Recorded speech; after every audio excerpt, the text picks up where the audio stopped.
present the beginning with Weka and R language. So here's are the objectives: to learn to install Weka and R language, to demonstrate the use of Weka software, to experiment with Weka on the Iris dataset, to introduce basics of R language, and to experiment with R on the Iris dataset. So what is Weka? Weka stands for Waikato Environment for Knowledge Analysis. So it is a data mining machine learning tool to develop by the Department of Computer Science, University of Waikato, New Zealand. It is a collection of machine learning algorithms for data mining tasks.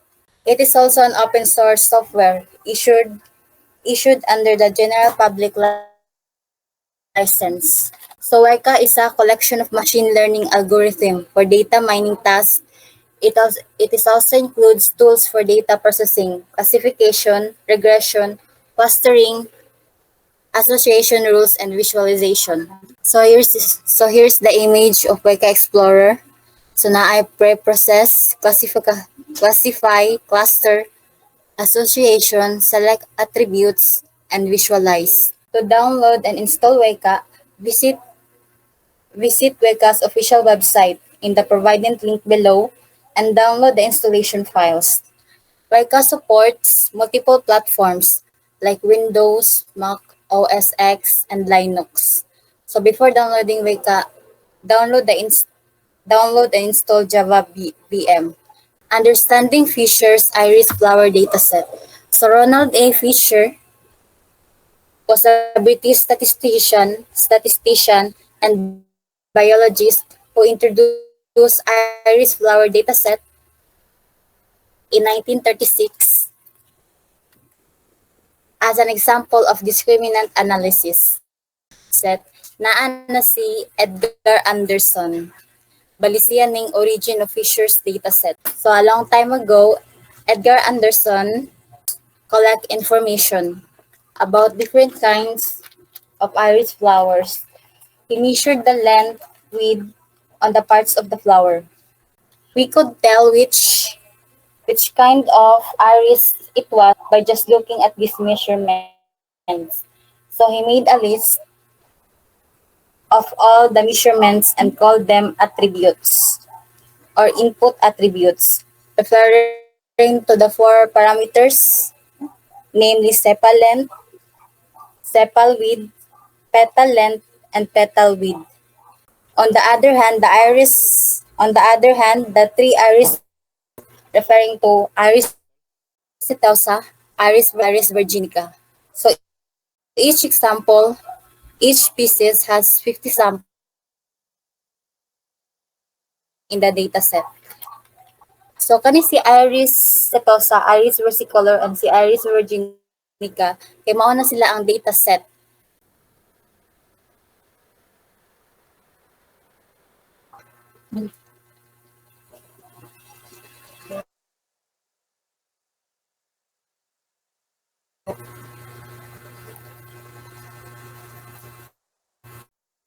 Sepal width, petal length, and petal width are the four features na sila or attributes measured for each flower sample.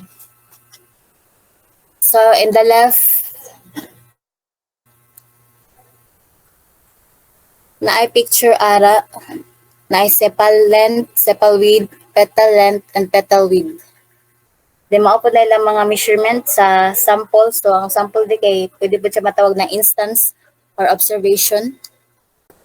To avoid confusion, here's an image kanang pink na flower dira para sa differences sa petal o sa sepal. So ang petal di kay dahon na siya, dayon ubos sa dahon niya kay mao na gitawag na sepal. So Fisher's iris flower dataset. It is a collection of pieces of iris flowers. It is often used as a standard dataset in the fields of machine learning and statistics for educational and illustrative purposes. There are two ways in preparing dataset: the attribute relational file format. The preferred dataset is the ARFF. maunang relation at maunang attribute relation file format. For CSV file format, mauna siya ang pang alternative lang siya. So to prepare dataset and comma separated values, mo open lang kag Excel file, then save as CSV. Dito dapit sa save as, then choose other format. Then pick CSV format.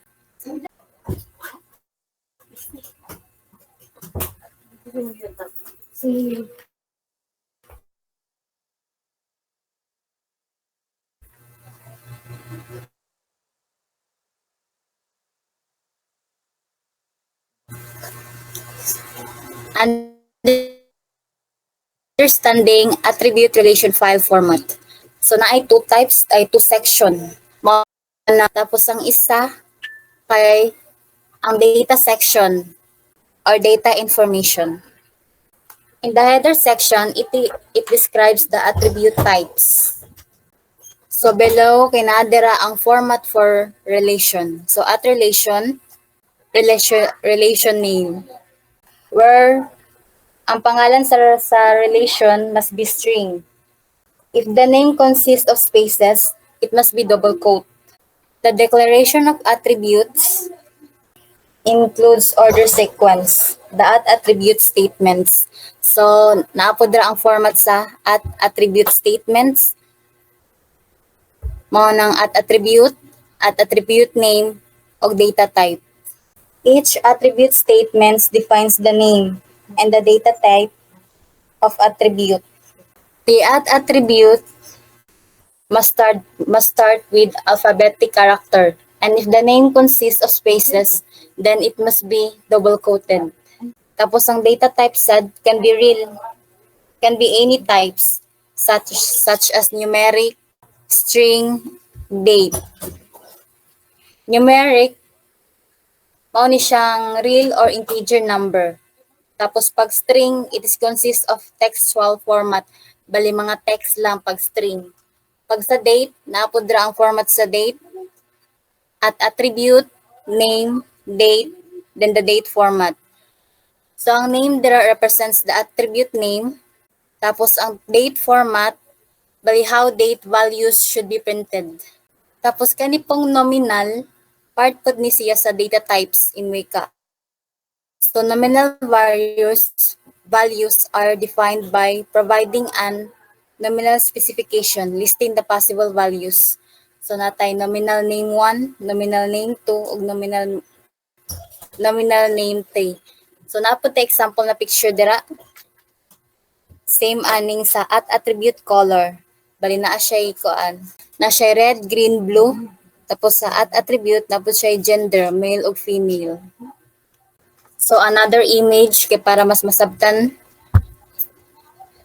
So kaning at relation, whether that's symbolic, kanang whether that's symbolic dara kay mo na data set name. Bali the attribute tag defines attributes. Then kaning the at relation tag defines the name of the database. Tapos kaning at data there starts the list of data rows, each containing the comma separated fields. Working with the dataset in Weka. So naay mga picture dira sa Weka application interface. Pag i-click na nimong explore, mo pop up dayon ng Weka Explorer. So Weka Explorer allows you to interact with datasets, perform data processing, build and evaluate machine learning models, and visualize results. It is designed to make the process of working with data and conducting analysis more intuitive and user-friendly. So ang next is the experimenter. Experimenter is like a wizard that helps you perform magical experiments on your data. It's part of the Weka software that lets you try different things with your data to see what works best. Then for the knowledge flow, it refers to a visual interface that allows you to create, modify, and execute data processing and machine learning workflows using a graphical approach. It's a way to design and automate data analysis pipelines without needing to write code. The next is the Weka workbench. It is refers to the integrated environment that encompasses various tools and features for data mining, machine learning, and data analysis. So the last is the simple CLU.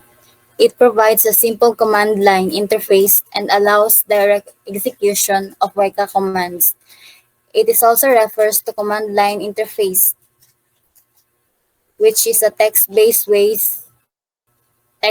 way of interacting with a computer or software. It's like talking to a computer using text command instead of using graphical buttons and menus. So when removing input or output attributes, open the Weka Explorer, load the dataset, select attributes, same sa gibuhat diri sa picture, tapos click the remove attribute, then save changes. So there are three main elements sa Weka Explorer: the class designator, the attribute histogram, and the attribute statistics. So the class designator, it is used as the output attributes. So if you're trying to classify the flowers into different types based on their features, the class designator would tell you what type each flowers belong to. Attribute histogram. It is a kind of graph that gives you an idea of how often different values appear on your dataset. So example, you might see how many flowers have short stems and how many have long stems. Parehas akong gi-example kaginina katong have short stems and katosang long stems. Bali daari mo appear na area sa attribute histogram. And the last one is the attribute statistics. This is like some numbers that describes your data. For example, it might tell you that the average petal color or the tallest stem length. The ARFF viewer or the attribute relation file format. So the attribute relation file format is used to represent datasets in a machine learning. So to locate the ARF viewer, pag na-install na ninyo ang Weka Explorer, naara siya sa tools. Then right-click ARFF viewer. Select open and then open your sheet. Tapos pag humani mo open sa sheet, mugawas din yung viewer sa second slide. Naana din diri ang mga details sa sepal length, sepal width, petal length, and the petal width. And the last is the visualizer. Bali, di ari nimo ma-visualize ang mga data.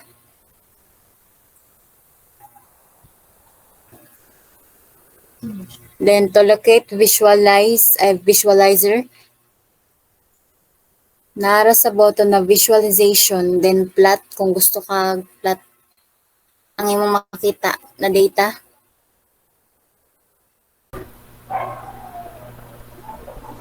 So the second reporter will be Grant Villarreal. Introduction to R. R is a programming language and environment used for statistical computing, data analysis, and graphics. It's open source, making it free to use and modify. So, R is named after its creator, which is Robert Gentleman and Rose Ihaka. So, R is originated at University of Auckland in New Zealand. So, these are features of R. First is the statistical analysis. So, R is a language for statistical computing and graphics. So, R, you can use R for statistics, then data import and export. R handles various data formats, facilitating data exchange. So later I'm gonna explain how this works. So cross-platform. R is compatible with Windows, Mac OS, and Linux. So you can install R in different operating system. For example, is the Windows. Interactive environment. R interact R is interactive interface allow dynamic exploration of data and immediate results. So downloading and installing R. So here I have 3 different links to use R. So the first two is IDE compiler, which you can download in your computer, and the last is online compiler, which you can use in your browser. So here are the steps on how you can download R. So the first link is crun.rstudio.com. So first step is select your operating system, then second is install R for first time, and last is click the download R 4.3.1, which is the latest version. Second link is also IDE compiler. So after clicking the link, you're gonna redirect in this page. So there are 2 options. So the first option is gonna redirect into the previous one, which is the crun. Then the second button is automatically asking if you want to download the file or the RStudio file. Then the last is an online compiler. I saw a lot of online compiler, but I choose tutorials point because I use this I also use this for reference. So here I downloaded RStudio in my computer, and this is the RStudio interface. So it has 4 different section, and there are many features. So the first is the script editor, R history and environment. So this section you can diri mo gawas ang imuhang gipang load nga data. So I have an example later. Then the console and terminal, you can use these to you can input your command here in this section. And the last is a file, graphics window, installed packages, and R help. So this section is makita nimo diri ang mga installed packages, mga file sa imuhang project. Then diri pod mo show ang mga graphs nga imong gi command, and also the R help. Learning R. So it is recommended for beginners to start by creating a new project. So here are the steps on how you create a new project. First is click the file, then new project, then new directory, then new project, and the file name. So after you create the project, here is the file path. For me, this is the file path, this PC, documents, and my file name. So my file name is Grant, and inside the file name are here. So data types. So unlike other languages, R also has data types. So first we have numeric or double. So double is real numbers also, but in decimals. So here I have an example. I use not double but real number. So x is left word 10. So x is now is a numeric value. So I set 10. I set x to numeric value. Then second is the integer. Integer data types represent whole number without decimal points. So unlike numeric data type, integer is whole number. So you can set the value, you can set the data type to integer by using L suffix. So here I have an example. I set y leftward 10L. So now 10 is the data type of 10 is now integer or a whole number. So this is optional, but if you want to explicitly your number to be integer, so you put L after. Then the logical. So logical or boolean. Logical data type represents boolean values. So the true, which is true or false.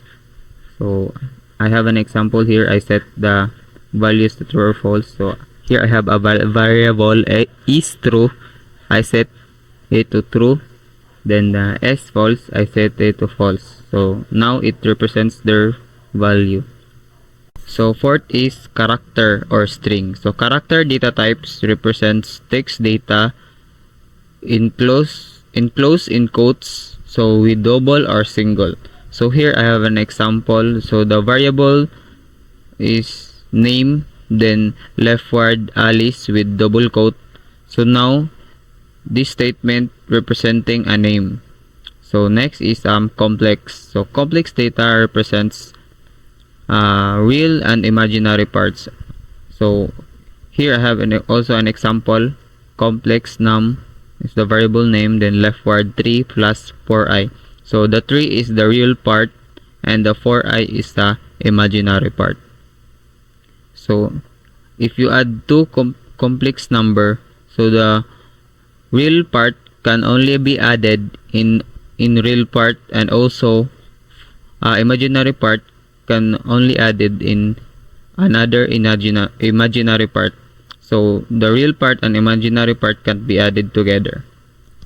Then basic operators in R. So there are 4 basic operator in R. So arithmetic, assignment, relational, and logical operator. So this is example for assignment operator. So assignment operator is used to assign a variable. So it has 3 different operator. So first is the equal, then the leftward, and the rightward. So here I have an example. I use the equal operator. So a is equal to 5. So if I print the a, the result is 5. Also, if you want to print your result, you can use print function to display the result, for instance. So here are the example. Then the second is the leftward. So a leftward 5, then I print the a. Now the result is 5. Then last is the rightward. So rightward is also the same process, but the syntax are reversed. So the variable is now in right, so and the value is in left. So this is an example. 10 rightward b, but the result is the same 10, but the syntax is reversed. Then the arithmetic operator. So arithmetic operator is used to perform arithmetic and mathematical operations. So these are the basic mathematical operation: the addition, subtraction, divide, and multiply. So I have an example here. I set a and b to 5. Both are 5 now. Then if I add a and b, the result is 10. If I use subtraction, 0, and divide, now it's 1, and the multiplication is 25. Then relational operator, used to compare or see the relation between values. So unlike other operator, relational operator returns boolean type value. So here I have an example. A is greater than b. So the answer is true because it's the statement is true. Then also here a is less than b, then false. Then a is equal to b, and so on. So the relational operators return a boolean type value. Logical operators, used to perform logical operation. 0 is considered false and non-zero number are taken as true. So logical operator have three different types. So and, the or, and not. So here I have an example. So we have these two variables a and b with their corresponding value 10, which is true. So if I use the logical operator and if I combine them, the answer is true. Also here, then I use the variable v value to 0, so now it's false. So if I combined a and b, which is true and false, so the return value is false because this operator checks if two conditions are true. So if one of the statement is false, so it return false like this. So next is the or operator. So here we have two variables a and b with the 10, so non-zero, so it should be true. So if I combine a or b, then the answer is true also. Then a and b, a or b also true. So here I change the b value to 0, so now b is false. So if I combine them again, a or b, so the return value is also true. So why? Because these operators check if at least one condition is true, so it always return true if one of the statement is true. So for here, a is true, so it returns true even if the b is false. So lastly, the or operator. So this or operator is just reverses the state of the condition. For example, here we have two variables with Boolean type value. So if I print a, so true. If I print not a, so it reverses the state, so now it's false. Also in b, false. Then if I reverses the state using not operator, the result are true. So that is our logical operator. Installing packages. So these are the steps on installing packages. So R packages are collection of function and sample data. By default, R has some packages that are already installed along with R. So after you install the R in your computer, there are some packages that are already installed. So here, if you want to show the installed data, you can use the command library and close open parentheses. So if you want, if you have missing data packages, you can install it by using the command install that packages. So inside then the package that you want to install. So here, for example, I install XML. Then after I run the command, these are the result that it successfully unpacked and the file path. So loading data. In R, we can upload the data using any file format such as .xls or Excel file, or .csv or comma separated value, or .arff format, and etc. To read the file, we can use the read function from gdata package. So for me, after I installed RStudio, I don't have gdata package, so I use this command install that packages, then inside is the gdata. So after I installed, if you want to load the data at the gdata package, use this command. So library gdata. Then for me, I have a mydata.csv file, so I use this last command, which is the mydata equals read.csv. So to read from CSV format. So here are the example after I load or I use that command. So in environment section, you can see the my data. So if you click this will show up in a script editor. So these are the data inside my data. So working with the iris dataset in R. So iris dataset is available in R by default. You can load it using the command. So So the iris dataset is already in R, so you can use this for practicing the statistical analysis. So to load the iris data, you can use this command data iris.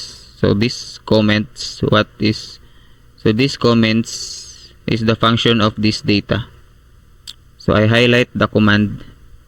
Then exploring dataset. After loading dataset, you can explore it to understand its structure. So here I highlight the command head iris. So to see the few rows. So these are the examples. These are the results after running the command. Summary iris to get the summary statistics. Then str or structure to see the dataset structure. View iris to view the datasets instances. Is.na to find the missing values. Then length to find unique values. Then plot to plot the graph of the complete dataset. So you can see the result in lower right. You can see the graph. Also the plot. This graph also you can see in lower right. So the plot graph of between any two attributes of dataset. And the last is to draw histogram. So this is the command hist. Then lastly, the data processing. Data processing in the context of programming refers to the steps and techniques used to manipulate, clean, transform, and prepare data for analysis or other tasks. So there are 4 data processing: data cleaning, data transformation, integration, and reduction. So data cleaning, raw data often contain errors, missing value, outliers, and inconsistencies. Data cleaning involves identifying and rectifying this issue to ensure accurate analysis. So here I have an example. So in my original data, I collect 4 students and one of them have missing value.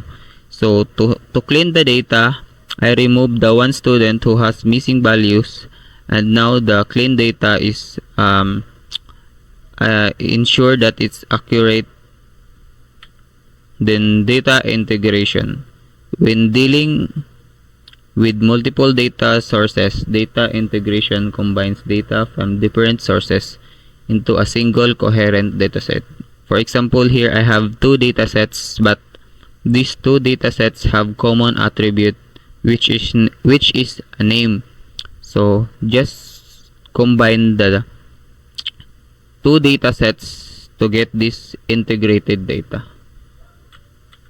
Then data transformation. Data transformation involves converting data from one format or structure to another. So here are the example. So the location attribute and the temperature F. So F stands for Fahrenheit. So using data transformation, I add another attributes, which is temperature C. So I convert the Fahrenheit to C, which is the Celsius. So I added another attribute. So this is the transformed data. So data reduction. In some cases, datasets are too large to analyze efficiently. So here I have an example.